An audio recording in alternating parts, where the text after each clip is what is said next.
Eu quero, neste momento, me dirigir ao povo brasileiro para dizer algumas das matérias que penso devam ser por mim agora enfrentadas. E eu o faço, naturalmente, com muita cautela, porque, na verdade, sabem todos que há mais de um mês eu me recolhi exata e precisamente para não aparentar que eu estaria cometendo algum ato, praticando algum gesto com vistas a ocupar o lugar da senhora Presidente da República.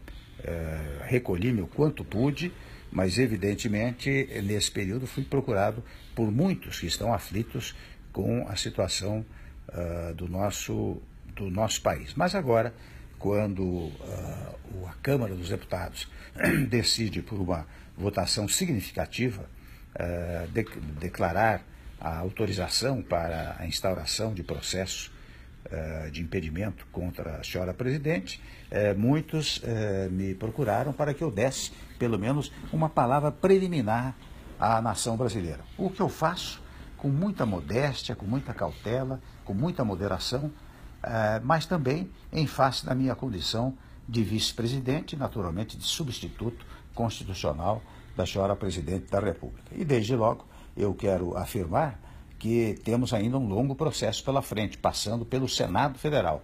Então todas as minhas palavras levarão em conta apenas a decisão da Câmara dos Deputados, portanto também as minhas palavras são provisórias, já que nós temos que aguardar e respeitar a decisão soberana que o Senado Federal proferirá a respeito desse tema, seja quanto à admissibilidade da autorização, seja quanto, ao final, o julgamento propriamente dito. Portanto, eu quero, neste momento, prestar uma homenagem ao Poder Legislativo, tanto à Câmara dos Deputados, que já debateu amplamente este assunto, como ao Senado Federal, que irá debater. E desde logo eu quero comunicar aos amigos e colegas homens públicos, senadores da melhor cepa, da melhor sabedoria, que aguardarei naturalmente a decisão, aguardarei respeitosamente a decisão do Senado Federal. Não quero avançar o sinal, até imaginaria que eu poderia falar depois da decisão do Senado, mas evidentemente sabem todos os que me ouvem que quando houver a decisão definitiva, a decisão do Senado, eu preciso estar preparado para enfrentar os graves problemas que hoje afligem o nosso país. E desde logo quero dizer aos que me ouvem que repetir, na verdade, o que tenho pregado ao longo do tempo. Os senhores sabem, os brasileiros sabem, que há mais de 8, 10 meses tenho feito pronunciamentos referentes à pacificação do país, à unificação do país, porque é chocante, para não dizer tristíssimo, verificar os brasileiros controvertendo-se entre si, disputando ideias e espaços. Até aí tudo bem, mas quando parte para uma coisa quase física, isso não pode acontecer no nosso país. Portanto, ao dizer agora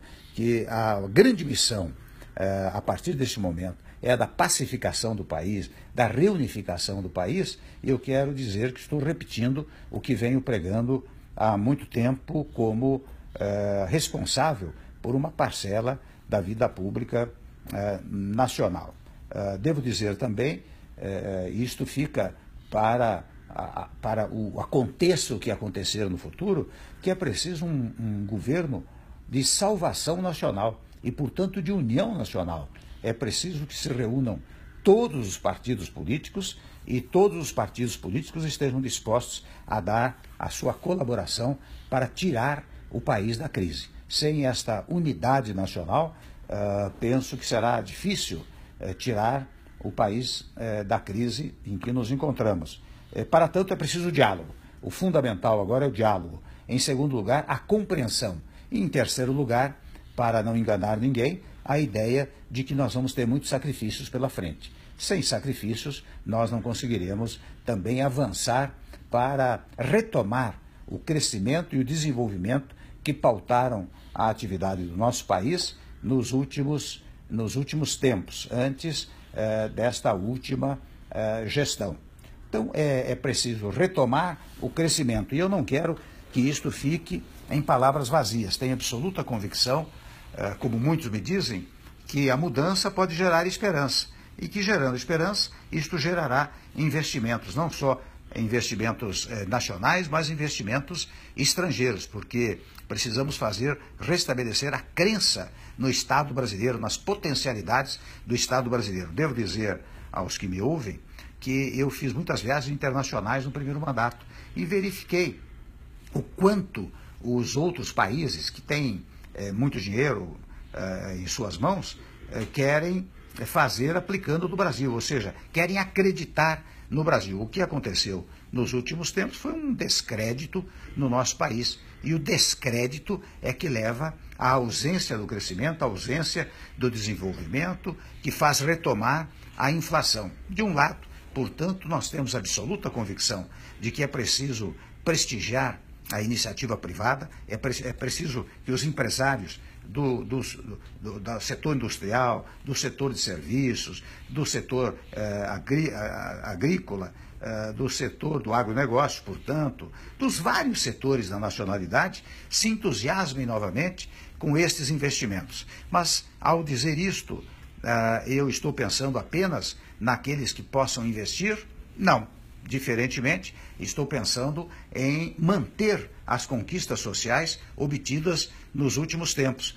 Por exemplo, o emprego é uma coisa fundamental para todos os brasileiros. Para que haja emprego, é preciso uma conjugação dos empregadores com os trabalhadores. Você só tem emprego se a indústria, o comércio, as atividades de serviços todas estiverem caminhando bem. É a partir daí que você tem emprego e com isso você pode retomar o emprego. De outro lado, eu devo dizer também que de fora a parte um projeto pela empregabilidade plena, é preciso manter certas matérias sociais, porque nós todos sabemos que o Brasil ainda é um país pobre. E, portanto, e eu sei que dizem que de vez em quando, que se outrem assumir, nós vamos acabar com o Bolsa Família, vamos acabar com o Pronatec, vamos acabar com o FIES. Isto é falso, é mentiroso e é fruto desta política mais rasteira que tomou conta do país. Portanto, neste particular, eu quero dizer que nós deveremos manter esses programas e até, se possível, revalorizá-los e ampliá-los.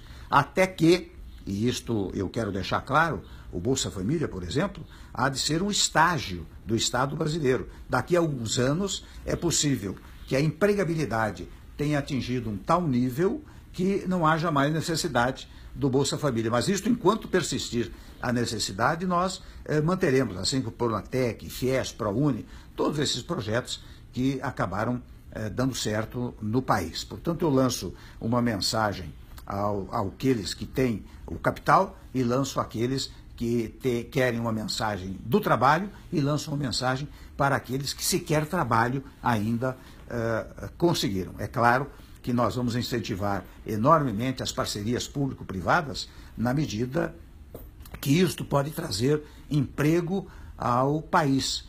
Nós temos absoluta convicção de que hoje, mais do que nunca, o Estado não pode tudo fazer. O Estado depende da atuação dos setores produtivos do país. Empregadores de um lado, trabalhadores de outro lado. Estes setores produtivos é que, aliançados, vão fazer a prosperidade do Estado brasileiro. O Estado brasileiro tem que cuidar de segurança, da saúde, da educação, enfim, de alguns temas fundamentais que não podem sair da órbita pública, mas o mais tem que ser entregue à iniciativa privada no sentido da conjugação da ação entre trabalhadores e empregadores. E neste particular, nós pretendemos fazer várias reformas que incentivem esta harmonia entre esses dois setores da produção brasileira. Tudo isto que estou a dizer significará, devo registrar, sacrifícios iniciais para o povo brasileiro, em primeiro lugar. Em segundo lugar, não quero gerar nenhuma expectativa falsa. Não pensemos que se houver uma mudança do governo, em 3, 4 meses estará tudo resolvido. Em 3, 4 meses pode começar a ser encaminhado para resolvermos a matéria ao longo do tempo. Se houver este governo de transição, ou se não houver, fica esta sugestão que eu estou fazendo para o governo que vier a manter-se, ficam estas sugestões, que, reitero, não são sugestões por mim formuladas ou formatadas neste momento, mas que foram feitas ao longo do tempo. Há reformas que são fundamentais para um país. Nós todos sabemos, não é possível. Agora, toda e qualquer reforma não alterará os direitos já formatados, já adquiridos pelos cidadãos, mas nós temos que preparar o país do futuro. Muitas matérias até estão em tramitação no Congresso Nacional e nós queremos ter uma base parlamentar muito sólida que nos permita conversar com a classe política, mas conversar também com a sociedade. Os senhores sabem, os que assistiram às minhas palestras nos últimos tempos, que eu faço uma distinção e uma conjugação entre governo, governança e governabilidade, para dizer que o governo são os órgãos constituídos, não tem a menor dúvida, legislativo, executivo, judiciário. A governança vem exatamente pelo apoio político que o governo consegue dos partidos políticos e do Congresso Nacional. Mas é preciso mais do que isso, é preciso a governabilidade. E a governabilidade